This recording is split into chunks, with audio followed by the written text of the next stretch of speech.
तो हाँ जी, देखो जी, ये मेरे पास 2 कुंडलियाँ आई हैं, पति-पत्नी की। और पति का नाम है परवीन। तो इनकी जो समस्या है कि एक तो पति-पत्नी में लड़ाई-झगड़े होते हैं, उसका कारण क्या है? दूसरा कि पति शराब पीते हैं, उसके लिए क्या किया जाए? और एक इनकी बेटी है, और इनको आगे संतान का सुख है या नहीं? तो ये इनके 3 सवाल हैं। अब ये जो कुंडली मैं बनाने लगा हूँ, ये है इस पति की, परवीन की। तो इसकी पहले कुंडली में देखो जी, कुंडली में कुछ ग्रह अच्छे हैं, कुछ ग्रह इसके खराब भी लगे हैं मुझे। और कुछ कुंडली में योग अच्छे बने हैं, कुछ दोष बने हैं। पूरा विस्तार में अभी आपको मैं समझाऊंगा। सबसे पहले देखो जी, जो कुंडली जब हम देखते हैं, कुंडली में क्या होता है, ये जो कुंडली में टोटल होते हैं 12 अंक। पहले वो 12 अंक आप समझ लो। अभी मुझे नहीं पता कि ये जो कुंडली मुझे बनाने के लिए भेजी है, इसकी पत्नी ने भेजी है या जिसने मर्जी भेजी, मैं दोनों तरफ से आपको बताऊंगा।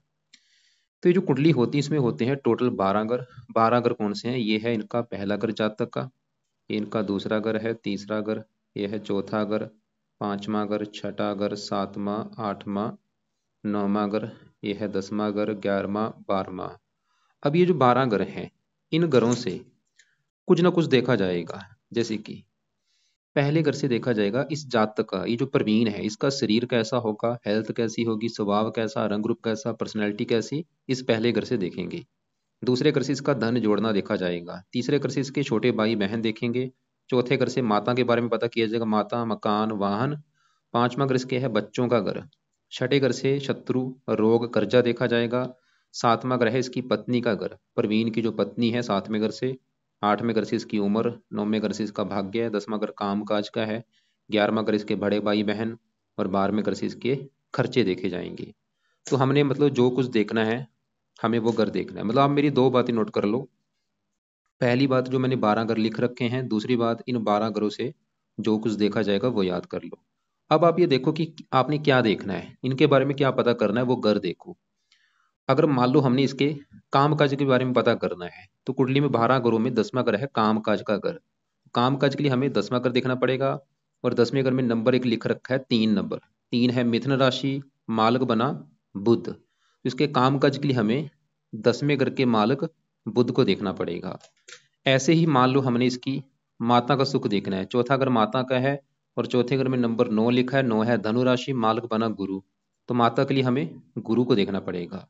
तो भाई मेरा कहने का मतलब बस ये है कि कुंडली में हमें जो कुछ देखना है, हमें वो घर देखना है।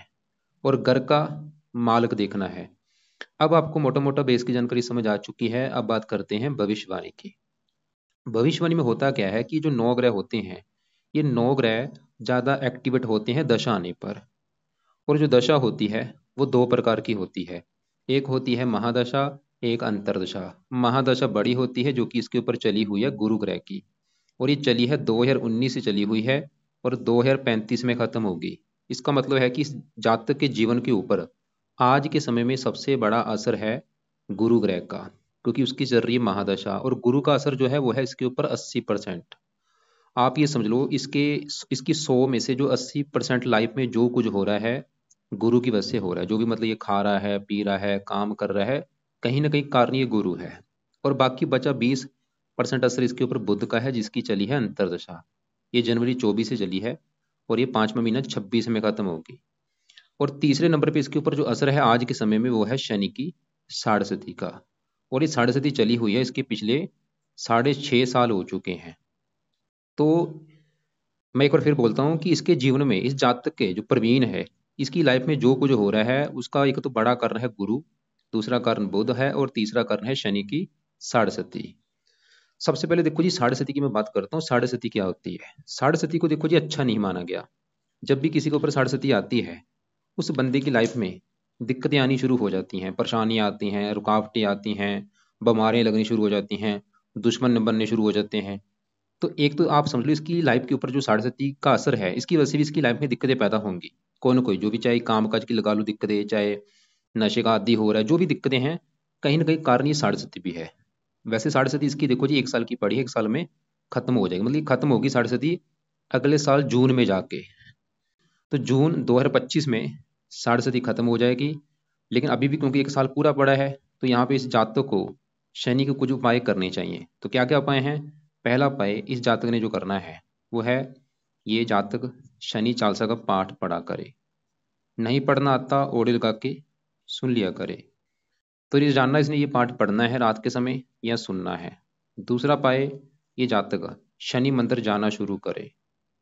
हर शनिवार को शनि मंदिर में जाए, वहां पे जाके प्रार्थना करके आनी है कि हे शनि देवता जी, आपके मैं मंदिर इसलिए आया हूँ क्योंकि आपके मेरे ऊपर चली हुई है साढ़सती, और मैं चाहता हूँ आपकी साढ़सती का मुझे बुरा फल ना मिले, आपकी कृपा दृष्टि बनी रहे, इसलिए आपके मैं मंदिर आया हूँ।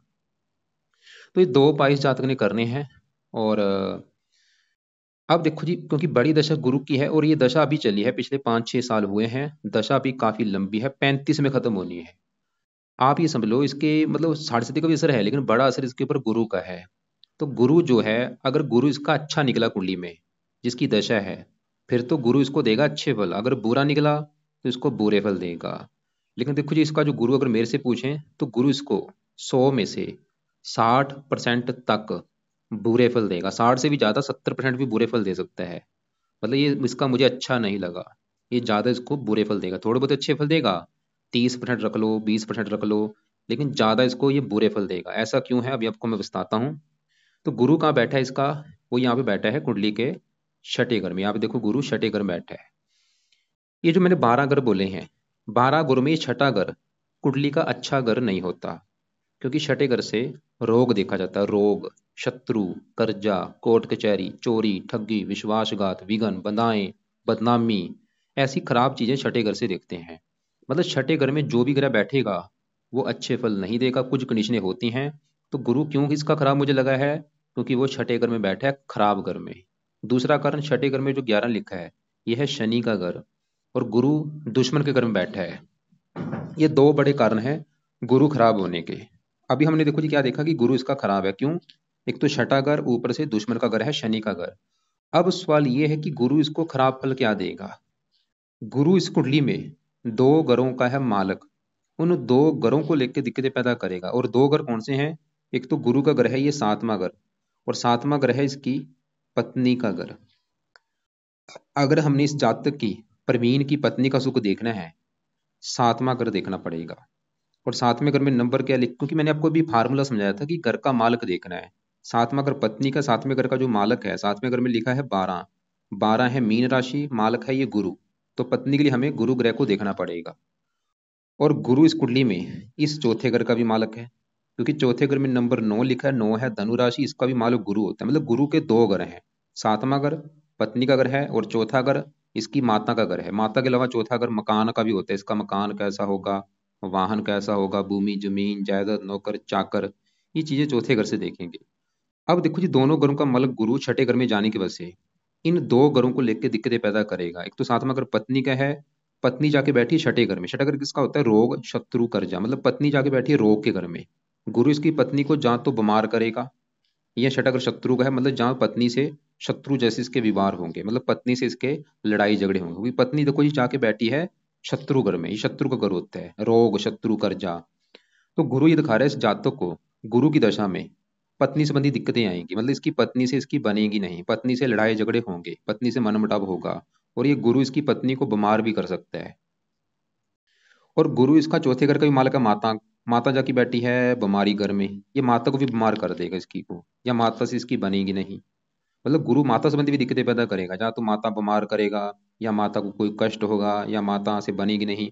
चौथा घर है मकान का, गुरु इसको मकान को भी लेकर दिक्कतें पैदा कर देगा, कोई ना कोई मकान वाहन भूमि जमीन जायदाद नौकर चाकर, इन संबंधी दिक्कतें आएंगी गुरु की दशा में। चाहे वो माता है चाहे मकान है। मकान संबंधी दिक्कतें क्या होंगी? जहाँ तो मकान को लेकर कोई विवाद होगा, या मकान अच्छा होगा नहीं इसके पास, या वाहन को लेकर दिक्कतें कोई ना कोई आएंगी, भूमि जमीन जायदाद नौकर चाकर, घरेलू सुख में कमी, घर में क्लेश होगा। और चौथा घर जन्मभूमि का होता है, जन्मभूमि छठे घर से विदेश के घर को देख रहा है, इसको ये जन्मभूमि से दूर भी लेके जा सकता है। इसकी जो जन्मभूमि है इसको छोड़नी पड़ेगी। जन्मभूमि जैसे इसका आपने लिख रखा है जब्बलपुर लिख रखा है, तो इसको जन्मभूमि से इसको दूर जाना पड़ेगा। दूर जाने का मतलब है चाहे वो कोई दूसरी कंट्री है चाहे इसका अपना ही देश है, वहां पे कुछ फायदा दे देगा। तो गुरु अपनी, हमने देखो जी क्या देखा कि गुरु की जिसकी दशा है वो छठे घर में होने की वजह से पत्नी संबंधी दिक्कतें पैदा करेगा, माता मकान वाहन संबंधी दिक्कतें पैदा करेगा। और गुरु छठा घर रोग का है, ये इस जातकों को भी रोगी बनाएगा। ये जो प्रवीण है, ये प्रवीण की भी हेल्थ खराब कर देगा गुरु, प्रवीण को बीमार कर देगा। छठा घर शत्रु का, इसके शत्रु बढ़ा देगा, इसको कर्जदार भी बना सकता है। और भी काफी दिक्कतें, बदनामी इसकी होगी। मतलब गुरु इसका सही होना बहुत ज्यादा जरूरी है। अगर इस जातक के गुरु, अगर ये जातक गुरु ग्रह के उपाय करेगा, फायदे क्या होंगे? फायदे ये होंगे भाई, इसकी पत्नी से इसकी लड़ाई झगड़े नहीं होंगे, पत्नी बीमार नहीं होगी, माता से लड़ाई झगड़े नहीं होंगे, माता बीमार नहीं होगी, मकान का सुख अच्छा मिलेगा, वाहन का सुख अच्छा, भूमि जमीन जायदाद का सुख अच्छा। इसकी, ये जातक कर्जे से बचेगा, दुश्मनों से बचेगा, बीमारियों से बचेगा, और भी हजारों फायदे, काम काज की दिक्कतें नहीं आएंगी। तो अब गुरु के उपाय क्या है वो लिख लो। अब वो जो गुरु के उपाय हैं वो करने हैं इसने सुबह के टाइम। तो पहला उपाय, गुरु कवच का पाठ ये जातक पढ़ लिया करे या इसकी ओढ़ी लगा के सुना करे। दूसरा उपाय, गुरु स्रोत का पाठ पढ़ना है इसने या इसको भी सुनना है भाई। तो दोनों पाठ इसने पढ़ने हैं या उनकी ओढ़ी लगा के सुना करे। कब तक सुनने हैं? जब तक दशा है सुनता रहे। या पढ़ लिया करे या सुन लिया करे, और ज्यादा से ज्यादा, मतलब एक बार पढ़ लिया है दोबारा फिर पढ़े, दोबारा फिर पढ़े। दो तीन पाठ मतलब गुरु कवच दोनों, क्योंकि छोटे से पाठ है भाई, 2-2 मिनट के पाठ है, ज्यादा टाइम नहीं लगेगा। अगर 2-2 3-3 पाठ भी पढ़ता है 5-10 मिनट का काम है। तीसरा पाए जो कि बहुत जरूरी, वो है इसका दान करे। दान या तो रोजाना कर दिया करे या हफ्ते में 3-4 दिन कर दिया करे, या गुरुवार को, बृहस्पतिवार को दान इसका जरूर करा करे। कब तक दान करना है? जब तक दशा है दान करता रहे। और दान क्या होता है? पीले रंग का दान होता है, जो भी पीले रंग का, चाहे वो पीले चावल है, पीले केला, हल्दी। और इसका दान क्या है गुरु ग्रह का, वो आपको मैं वीडियो अलग से भेज दूंगा कि गुरु ग्रह का दान क्या है, किसको किया जाता है। तो 3 उपाय हो चुके हैं। चौथा उपाय इसने करना जो है वो है, ये गुरु का व्रत रखा करे। व्रत रखे, कथा इसकी सुने, आरती करे। नहीं तो व्रत जरूर रखे हर बृहस्पतिवार को। ये जो प्रवीण है इसने इसका व्रत रखना है। व्रत में क्या करना है? दिन में सिर्फ फल फ्रूट खाना है, रात को एक टाइम भोजन करेगा, रात के भोजन में नमक का सेवन नहीं करना। तो हमने अभी देखो जी क्या देखा, इसकी जिसकी बड़ी दशा गुरु की है वो इसका हमें अच्छा नहीं लगा। और गुरु है इस घर का मालिक, सातवें घर का, जो कि पत्नी का घर है। अब देखो जी, इसकी पत्नी का अगर सुख देखना है, कम से कम 2 ग्रह देखने पड़ेंगे, क्योंकि सातवें घर में, पत्नी के घर में राहु भी बैठा है। अब राहु की अगर मैं बात करूं कि वो कैसा है, गुरु को तो हमने देख लिया, सातवें घर का मालिक गुरु तो देखा, वो तो खराब है। अब सातवें घर में पत्नी घर में राहु जो बैठा है, अगर राहु की बात करूं तो राहु इसका मुझे बहुत बड़े लेवल पे खराब लगा है। पूरी कुंडली में अगर कोई ग्रह खराब मुझे लगा है, राहु लगा है। क्यों खराब है? उसका सबसे बड़ा कारण कि राहु इस कुंडली में काल सर्प दोष लेके बैठा है। यहाँ पे बैठा है केतु, यहाँ पे राहु, इधर वाला हिस्सा देखो खाली पड़ा है भाई, कोई ग्रह नजर नहीं आ रहा, सभी ग्रह हैं इस साइड में। तो जब ये दोष बनता है काल सर्प दोष, हमने ये देखना पड़ता है कि काल सर्प दोष किन घरों के अंदर बना है। जैसे राहु सातवें घर में बैठा है और केतु पहले घर में, मतलब इसका जो काल सर्प दोष का इसको नुकसान होगा, इन 2 घरों की हानि ज्यादा होगी। राहु सातवें घर में बैठा, किसका घर है? पत्नी का घर। तो राहु पत्नी घर की हानि करेगा, केतु पहले घर की। पहला घर इसका शरीर है, हेल्थ, स्वभाव। तो इन 2 घरों की हानि होगी। अब राहु की बात करें, राहु और भी 2-3 कारणों से खराब है। राहु खराब होने का 2-3 कारण, एक तो राहु कहाँ बैठा है? सातवें घर में। सातवें घर में जो 12 लिखा है गुरु का घर है, राहु गुरु को अपना दुश्मन मानता है। और एक तो देखो राहु मेन 2 कारणों से खराब है, एक तो दुश्मन के घर में बैठा है, ऊपर से काल सर्प दोष बन चुका है। इसकी वजह से राहु बुरे फल देगा। क्या बुरे फल देगा? राहु पत्नी घर में बैठे, इसको पत्नी संबंधी दिक्कतें पैदा करेगा बड़े लेवल पे। जहां तो राहु इसकी पत्नी से इसका तलाक करा देगा, या इसकी पत्नी से रोजाना इसके लड़ाई झगड़े होते रहेंगे, या पत्नी को बीमार करेगा, या मतलब इसका वैवाहिक जीवन जो है नरक में ही होगा। विवाह संबंधी दिक्कतें पैदा करेगा बड़े लेवल पे ही राहु। और इसके अलावा राहु, खासकर राहु की दशा में दिक्कतें बढ़ेंगी जब भी राहु की दशा चलेगी। अब राहु की दशा आपको मैं दिखा देता हूँ कब चलेगी। बड़ी दशा इसकी तो देखो जी वैसे निकल चुकी है, ये 2001 से चली थी, 19 में खत्म हो चुकी है, जो कि अच्छी बात है। अभी बृहस्पति की दशा है, इसमें छोटी दशा इसकी आगे जाके आएगी। ये चलेगी 33 में चलेगी, 2033 से लेके 35 में इसमें दिक्कतें बढ़ेंगी। जहाँ छोटी दशा तीसरे नंबर की दशा होती है, ये 5 महीना 25 को 9 में। मतलब अगर ये जातक, और क्योंकि राहु और भी बुरे फल देगा, एक तो ये पत्नी से कर बैठा है, पत्नी संबंधी दिक्कतें पैदा करेगा। ये दिल्ली की इनकम का अगर है, इसकी दिल्ली की जो रोजाना की इनकम है उसको भी लेकर दिक्कतें पैदा करेगा। राहु की 3 दृष्टियां हैं, 5वीं 11वें घर के पर, आमदनी को लेकर दिक्कतें, इच्छाएं पूरी नहीं होने देगा। लगन को देखा, इसकी हेल्थ भी खराब कर सकता है। राहु 9वीं दृष्टि से तीसरे घर को देखेगा, यहाँ पे नीच राशि, तीसरे घर की हानि कर देगा। अगर कोई छोटा भाई होगा उसको लेकर दिक्कतें, छोटा भाई बहन। और ये शनि को भी खराब कर रहा है, क्योंकि शनि संतान के घर का मालिक है, संतान संबंधी चिंता होती है। तो राहु भाई सही होना बहुत जरूरी है। वैसे भी जो काल सर्प दोष होता है इसकी वजह से और भी काफ़ी दिक्कतें आती हैं, स्ट्रगल करना पड़ता है, आगे बढ़ने में दिक्कतें आती हैं, परेशानियाँ आती हैं, काम नहीं बनते। तो राहु के उपाय जो हैं वो अब लिख लो क्या क्या है उपाय। राहु के उपाय करने से जातक ने रात के समय, पहला उपाय, राहु कवच का पाठ ये जातक पढ़ लिया करे या इसकी ऑडियो लगा के सुना करे। दूसरा उपाय, राहु स्रोत का पाठ पढ़ना है भाई। तो ये दोनों पाठ रात को पढ़ने हैं या इनको सुनना है। तीसरा उपाय, राहु का दान किया करे ताकि ये पावर इसकी कम हो, ये शांत हो। और दान इसका कोशिश करे रोजाना कर ले। या ये अब चौथा उपाय, शिव जी की पूजा उपासना की जाए। अगर ये जातक शिव जी की पूजा उपासना करता है, शिव जी के मंदिर जाता है, शिव चालीसा पढ़ता है, उससे भी राहु अच्छा हो जाएगा। तो राहु के देखो जी चार उपाय हैं, दोनों पाठ पढ़ने हैं रात के समय या इनको सुन लिया करे, दान रोजाना कर ले या हफ्ते में 3-4 दिन कर दिया करे, करता रहे दान, और शिव जी की पूजा उपासना करे, शिव जी के मंदिर जाया करे। तो जैसे कि देखो जी मैंने बोला था पत्नी के लिए कम से कम 2 ग्रह देखने पड़ेंगे। सातवें घर का मालक, पत्नी घर का मालक गुरु वो देखा वो अच्छा नहीं है, और पत्नी घर में राहु बैठा है वो अच्छा नहीं है। मतलब इसकी पत्नी संबंधी जो दिक्कतें आ रही हैं, 2 कारण है, गुरु और राहु। और ये दिक्कतें देखो जी बढ़ भी सकती हैं ज़्यादा, जैसे कि मैंने बोला तलाक का योग बन सकता है, या वैसे और दिक्कतें आ सकती हैं, लड़ाई झगड़े होते रहेंगे। तो दोनों के उपाय आपको मैंने बता दिए, गुरु के क्या उपाय हैं वही जातक करे, राहु के उपाय भी बता दिए मैंने। अब आपका एक सवाल है संतान को भी लेके है, संतान के बारे में आपका देखते हैं कि संतान के रिगार्डिंग कुंडली कैसी है। पांचवा घर जो है ये संतान का घर होता है, इसकी संतान के लिए पांचवा घर देखा जाएगा। और फार्मूला देखो जी क्या था, घर का मालक देखना है। पांचवें घर में नंबर 10 लिखा है, 10 मकर राशि है, मालक शनि है। तो संतान के लिए हमें शनि को देखना पड़ेगा। और शनि के अलावा पांचवें घर में संतान के घर में मंगल और चंद्रमा बैठे हैं, इनको भी देखना पड़ेगा। 3 ग्रहों को देख के डिसाइड होगा संतान के बारे में। तो सबसे पहले मैं पांचवें घर में मंगल की बात करूं, जो कि मुझे काफी अच्छा लगा है, क्योंकि मंगल पांचवें घर में यहाँ पे जो मकर राशि है इसमें उच्च का बैठा है। क्योंकि जो ग्रह उच्च के होते हैं बहुत अच्छे होते हैं। मंगल पांचवें घर का तो अच्छा करेगा भाई, संतान घर में उच्च का बैठा है मंगल, तो ये दिखा रहा है कि संतान का सुख अच्छा मिलेगा, संतान अच्छी होगी, समझदार होगी, साहसी होगी, पराक्रमी होगी, उद्यमी होगी। और मंगल एक पुरुष ग्रह है, ये तो पुत्र का योग भी लेके बैठा है कि पुत्र इसके होगा। पांचवा ग्रह पढ़ाई का भी होता है, इस जातक को पढ़ा लिखा बनाएगा, बुद्धिमान बनाएगा। और मंगल के अपने 2 ग्रह हैं इस कुंडली में, बैठा इस घर में उच्च का, लेकिन इसका मंगल का जो अपना ग्रह है तो ये 8वां ग्रह है और ये तीसरा घर। 8वें घर में क्योंकि एक जो एक लिखा है ये है मेष राशि, मालक मंगल होता है। 8वें घर से देखी जाती है उम्र, उम्र के घर का मालक मंगल उच्च का है, और मंगल यहाँ से अपने घर को देख भी रहा है। मंगल ये दिखा रहा है कि इस जातक की उम्र काफी लंबी होगी। और तीसरे घर का मालक है पराक्रम, मेहनत और साहस, ये जातक काफी पराक्रमी होगा, उद्यमी होगा। मंगल मतलब इसको जो अच्छे फल देगा, उम्र के लिए अच्छा है, संतान का जो अच्छा दे देगा, पुत्र का योग बना देगा, और भी अच्छे फल, क्योंकि मंगल के साथ चंद्रमा बैठा है, ये महालक्ष्मी योग भी बना है। मतलब इसकी संतान होने के बाद भी इसको फायदा होगा, संतान होने के बाद भी लाइफ में धन आना शुरू होगा।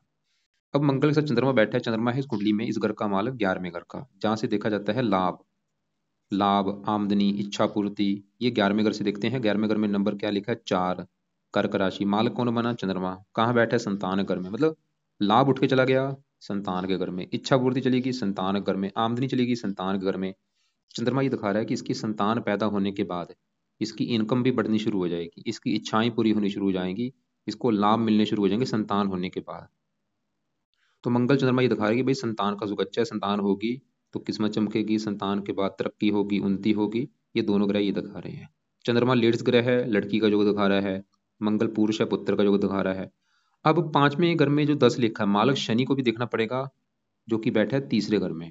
देखो जी शनि है तो अच्छा था, लेकिन शनि के ऊपर पड़ रही है राहु की दृष्टि, इसकी वजह से शनि इसका खराब हो चुका है। मतलब शनि थोड़ा सा ये दिखा रहा है कि संतान संबंधी चिंता होगी, परेशानी होगी। और शनि तीसरे घर की हानि कर देगा, तीसरा घर है इसके, इस जातक का जो प्रवीण है इसका अगर कोई छोटा भाई होगा उसको लेके काफी दिक्कतें आएंगी। जहाँ तो वो होगा नहीं या उससे बनेगी नहीं इसकी, शनि की वजह से। तो अगर देखो जी आप ये लिख लो पेन कॉपी से कि अगर ये शनि के, ये जो जातक प्रवीण है, अगर शनि के मान लो पाठ पूजा उपाय करेगा, इसको फायदे क्या होंगे। नीचे आंसर में लिखो, इसको जो सबसे बड़ा फायदा ये होगा कि इसकी साढ़े सती का बुरा फल इसको नहीं मिलेगा, क्योंकि साढ़े सती किसकी है, शनि की। दूसरा फायदा, शनि को उपाय करने से, शनि है 5वें घर का मालक संतान के घर का, इसको संतान का सुख अच्छा मिलेगा। अगर इसकी इच्छा है जातक की कि आगे कोई संतान होनी चाहिए, शनि का पाठ पढ़े, आगे संतान भी होगी और संतान का सुख अच्छा रहेगा, और भी कई फायदे होंगे। छोटे भाई के लिए अच्छा है। तो शनि के उपाय मैंने ये बता दिए हैं कि शनि चालीसा का पाठ पढ़ा करे और शनि मंदिर जाए, और जब शनि मंदिर जाएगा वहां पे प्रार्थना करनी है कि हे शनि देवता जी, आपके मैं मंदिर इसलिए आया हूँ ताकि एक तो आपकी साढ़े सती का बुरा फल मुझे ना मिले, और दूसरी मेरी इच्छा है कि आप मेरी कुंडली के संतान के घर के हैं मालक, मुझे संतान का सुख चाहिए, पहले एक बच्चा है, दूसरा भी मुझे बच्चा चाहिए, इसलिए आपके मैं मंदिर आया हूँ। ऐसे ही शनि चालीसा पाठ जब पढ़ेगा, पढ़ने के बाद बोला करे कि आपका मैंने पाठ इसलिए पढ़ा है ताकि साढ़े सती का बुरा फल मुझे ना मिले और मुझे संतान का सुख मिले, क्योंकि आप संतान के घर के हैं मालक। बाकी यहाँ पे मंगल चंद्रमा के उपाय नहीं करने क्योंकि वो अच्छे हैं, बस शनि के उपाय करने हैं। इसके अलावा यहाँ पे इसके बुध शुक्र की बात करूं, बहुत बड़े लेवल पे अच्छे हैं दोनों। बुध शुक्र कहाँ बैठे हैं? दूसरे घर में। दूसरा घर है इसके धन जोड़ने का घर। ये जातक जो धन जोड़ेगा, बैंक बैलेंस कितना होगा, दूसरे घर से देखेंगे। दूसरा घर परिवार का भी होता है, वाणी का भी होता है। अब देखो जी, फार्मूला क्या है, घर का मालक देखना है। दूसरे घर में नंबर है 7, 7 है तुला राशि, मालक बना शुक्र। हमें देखना पड़ेगा शुक्र को, और वो इसी घर में बैठा है। शुक्र मतलब बहुत ज्यादा अच्छा है, क्योंकि शुक्र दूसरे घर में अपने ही घर में बैठा है। तो शुक्र तो ये दिखा रहा है कि जातक काफी धनी होगा, महाधनी होगा, क्योंकि शुक्र दूसरे घर का मालक अपने ही घर में बैठा है। शुक्र ही दिखा रहा है जातक मतलब बहुत सारा धन जोड़ेगा, काफी इसका बैंक बैलेंस होगा। खासकर शुक्र की दशा में इसको ये काफी धनी बना देगा शुक्र इसको। और साथ में एक योग, ये यहाँ पे एक योग बना है, बुध शुक्र जब भी एक साथ बैठते हैं धन के घर में, लक्ष्मी नारायण राजयोग बनता है। मतलब ये जातक काफी धनी होगा, पैसे वाला होगा, पैसे की कमी नहीं रहेगी इसके पास। तो शुक्र इस कुंडली में एक और घर का मालक है, नौवें घर का, जहाँ पे 2 लिखा है, वृष राशि मालक शुक्र। नौवां घर भाग्य को होता है, इसको भाग्यवंशी लाइफ में धन मिलता रहेगा, भाग्यशाली भी होगा। अब देखो साथ में जो बुध बैठा है, बुध है इस घर का मालक 10वें घर का, जहाँ पे ये 10वां घर जो है ये है इसके काम काज का घर, पिता का घर, सरकार, मान प्रतिष्ठा। 10वें घर में नंबर 3 लिखा है, मालक इसका है बुध। और बुध बैठा है दूसरे घर में, धन के घर में, मित्र राशि साथ, शुक्र इसका मित्र है, और ये मित्र घर में बैठा है। मतलब काम, 10वां घर काम का चलेगा धन के घर में, पिता से धन, सरकार से इसको धन मिलेगा, पिता से भी धन मिलेगा, सरकार से भी धन मिलेगा, काम का से धन मिलेगा। बुध भी अच्छा है इसका, काम काज के लिए अच्छा है। और बुध इस पहले घर का मालिक है, जहाँ पे 6 लिखा है। पहला घर इसका शरीर, सेहत, स्वभाव, रंग रूप, पर्सनैलिटी, इन चीजों को अच्छा कर देगा। पर्सनैलिटी अच्छी, सेहत अच्छी, स्वभाव अच्छा, रंग रूप अच्छा। तो बुध शुक्र भाई बहुत अच्छे हैं। मैं फिर बोलूंगा, देखो जी दशा बहुत जरूरी होती है। जैसे आज इसके ऊपर दशा किसकी है, गुरु की। मान लो आज इसके ऊपर अगर बड़ी दशा बुध शुक्र की होती, समा अच्छा होना था। छोटी दशा बुध की जरूर है वो, लेकिन उसका असर कम है, बुध फिर भी अच्छे फल देगा। तो बुध शुक्र अच्छे हैं इसके। और अब पहले घर में जो केतु सूर्य हैं, ये भी मुझे इसके खराब लगे हैं। क्यों केतु खराब? इसलिए है क्योंकि काल सर्वदोष जो बनता है, तो राहु केतु दोनों ही खराब फल देते हैं। तो राहु 7वें घर की हानि करेगा, केतु इसके पहले घर की। तो केतु खराब होने के 2 कारण, एक तो काल सर्वदोष बना है, ऊपर से केतु किसके साथ बैठा है, सूर्य के। यहाँ पे ग्रहण दोष भी बना है। तो केतु सूर्य थोड़ा सा पहले घर को खराब करेंगे। और सूर्य इस कुंडली के इस घर का मालिक है 12वें घर का। 12वें घर से हानि देखी जाती है, खर्चा देखा जाता है। खर्चा चला गया शरीर के ऊपर, हानि। सूर्य मतलब जो बुरे फल देगा कि उस जातक को खर्चीले स्वभाव का बनाएगा, और सूर्य इसकी हेल्थ भी खराब करेगा। और सूर्य इसको थोड़ा सा क्रोधी भी बनाएगा, जिद्दी भी बनाएगा, गुस्से वाला भी बनाएगा सूर्य इसको। सर में दर्द हो सकता है इसके, मस्तक में दर्द होगा। सूर्य की दशा में थोड़ी सी हेल्थ खराब होगी इसकी। तो केतु भी यही काम करेगा, हेल्थ खराब कर देगा, मानसिक चिंता देगा। जैसे राहु 7वें घर की हानि कर रहा है, केतु पहले घर की। केतु मतलब इसकी हेल्थ खराब करेगा, हेल्थ को लेकर दिक्कतें आएंगी, मानसिक चिंता, स्ट्रगल, दिक्कतें, परेशानियां। अब देखो जी, मैंने क्या क्या समझाया है कि बुध शुक्र अच्छे हैं, मंगल चंद्रमा अच्छे हैं, शनि अच्छा था लेकिन राहु से पीड़ित है। तो सबसे ज्यादा इसके जो कुंडली में ग्रह खराब कौन कौन से लगे हैं, एक तो कुंडली में राहु केतु खराब इसलिए क्योंकि काल सर्प दोष बना है, और सूर्य ग्रहण दोष बना है, और गुरु खराब है। तो बाकी इसके लिए उपाय सबसे जरूरी एक तो है गुरु के, क्योंकि उसकी चल रही है बड़ी महादशा, और वैसे भी गुरु इसका खराब है। और गुरु के उपाय यहाँ पे मैंने लिख दिए हैं, 4 जो उपाय हैं। इसके अलावा शनि के उपाय मैंने क्यों लिखे हैं, क्योंकि एक तो साढ़े साथी चल रही है, 1 साल की पड़ी है, और वैसे भी शनि इसकी संतान के घर का मालक है, और वो राहु से पीड़ित भी है। तो शनि के 2 उपाय लिख दिए हैं, और राहु के मैंने उपाय लिख दिए हैं 3-4, क्योंकि राहु का सही होना बहुत जरूरी है भाई। तभी इसको पत्नी का सुख मिलेगा, पत्नी से जो लड़ाई झगड़े हो रहे हैं वो नहीं होंगे राहु के उपाय करने से। और बाकी केतु सूर्य के लिए क्या करना, बस सवाल ये है। तो सूर्य के उपाय में से पहला जातक ये सूर्य का उपाय जो लिखे कि सुबह के टाइम सूर्य को जल दिया करे, रोजाना सूर्य को जल देना है। दूसरा उपाय, सूर्य का दान किया करे, और ये दान इसने करना है हर संडे को। और साथ में जो केतु है, केतु का भी दान करना है, जो कि है कुत्तों को रोटी डाला करे। केतु कवच का भी पाठ पढ़ सकता है, इससे फायदा ये होगा, हेल्थ अच्छी रहेगी, गुस्सा नहीं आएगा। अब ये जो उपाय है एक बार समझ लो क्या क्या उपाय है। कुछ उपाय है भाई इसके सुबह के टाइम, कुछ है रात के समय। पहले सुबह के उपाय लिखो। सुबह जब ये उठेगा, सूर्य को जल दे देना है उठते सार। उसके बाद क्या करेगा, गुरु कवच का पाठ, गुरु स्रोत का पाठ, ये दो पाठ पढ़ने हैं सुबह के टाइम। अब रात के उपाय क्या है, रात के समय इसने शनि चालीसा पढ़ना है। रात को राहु कवच, राहु स्रोत और केतु कवच, चार पाठ है रात के समय और दो पाठ हैं सुबह के टाइम। इसके अलावा क्या क्या बोला है, दान मैंने बोला है सूर्य का दान हर संडे को, राहु का दान रोजाना करे या हफ्ते में 3-4 दिन कर दिया करे। केतु का दान भी करना है, जो कि कुत्तों को रोटी होती है डालना। राहु केतु के दान की वीडियो आपको मैं भेजूंगा, क्या दान है वो आप देख लेना। और शनि के मंदिर जाने के लिए बोला है। और रत्न देखो जी, अगर ये धारण करना चाहता है बुध का पन्ना कर सकता है, शुक्र का रत्न भी धारण कर सकता है। पन्ना धारण करने से बुद्धि तेज होगी, काम काज के लिए अच्छा है। शुक्र का धारण करने से धन बढ़ेगा, लाइफ में भाग्य जरा साथ देगा। अब जो बुध का रत्न है वो धारण करना है इस छोटी उंगली में, और जो शुक्र का रत्न जो है वो इसमें धारण करना है। और बुध का जो रत्न है वो है पन्ना, जो कि लेना है इसने अपने वजन के बराबर। अगर इसका वेट है 70 किलो तो 7.25 रत्ती का पन्ना ले ले, 80 है तो 8.25 रत्ती का। और पन्ना लेने के बाद चांदी में जड़वा लेना है। शुक्ल पक्ष के पहले बुधवार को सुबह के टाइम इसको धारण कर लेना है, सुबह 7:15 बजे या 8:15 बजे। धारण करने से पहले कच्चे दूध में या गंगा जल में धो लेना है। और शुक्र रत्न जो है वो है, जहाँ तो ओपल ले ले या वाइट टोपाज ले ले या जरकन ले ले। और इसको भी लेने के बाद चांदी में जड़वा के शुक्ल पक्ष के पहले शुक्रवार को सुबह के टाइम धारण कर लेना है, सुबह 7:15 बजे या 8:15 या 9:15 बजे। राहु के जो कपड़े हैं, नीले कपड़े बिल्कुल बंद कर दे, गुरु के पीले कपड़े बंद कर दे, काले कपड़े भी बंद कर दे। हरे कपड़े ज़्यादा यूज़ करे, चमकीले रंग बिरंगे कपड़े पहन सकता है, सभी कपड़े पहन सकता है, बस नीले, पीले और काले ये कपड़े कम यूज़ किया करे। कुत्तों को रोटी डाले, सूर्य को जल दे, सूर्य का दान करे। तो ये चीज़ें आप लिख लेना, बाकी फिर भी इसके जो सवाल होंगे लिख लेना, खोल करके पूछ लेना। बाकी आपका जो एक सवाल है वो मैं फिर रिपीट करता हूँ। पहला सवाल था कि पति पत्नी में लड़ाई झगड़े हो रहे हैं, बहाना बना है खर्चे का। वो देखो जी, कोई ना कोई बहाना तो बन ही चुका है। लेकिन जो पति पत्नी में लड़ाई झगड़े हो रहे हैं, राहु और गुरु की वजह से हो रहे हैं। और बाकी जो संतान आगे सुख मिलेगा अगर शनि चालीसा ये पढ़ता है, जातक जाति शनि मंदिर जाता है तो पुत्र का सुख भी हो सकता है, क्योंकि मंगल पुत्र का जो भी लेके बैठा है। बाकी फिर भी और भी जो इसके सवाल होंगे, अभी मुझे नहीं पता ये जो कुंडली बनाई इसकी पत्नी ने भेजी होगी, इस ये जातक तो कुंडली बनाने के लिए भेजेगा नहीं, पत्नी ने ही भेजी होगी कि क्यों ऐसे हो रहे हैं। अब देखो जी, अगर इसकी पत्नी को लगता है कि भाई ये तो उपाय करेगा नहीं, तो ये इसकी पत्नी क्या करे। इसकी पत्नी एक तो राहु का दान इसके हाथों से लगवा के या इसके सर के ऊपर से मार के, वो राहु का दान इसकी पत्नी इसके लिए किया करे। गुरु का दान कर दिया करे गुरुवार को, इसकी पत्नी इसके हाथ लगवा के या सर के ऊपर से मार के। और शनि मंदिर में जाके प्रार्थना करे इसके लिए। सूर्य का दान इसकी पत्नी इसके लिए कर दिया करे।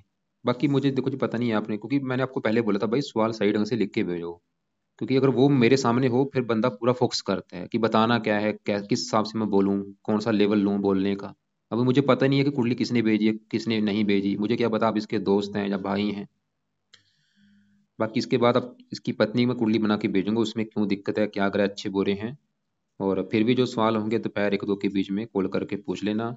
इसके अलावा अलग से कुछ वीडियो भेजूंगा, उनको आप एक बार देख लेना।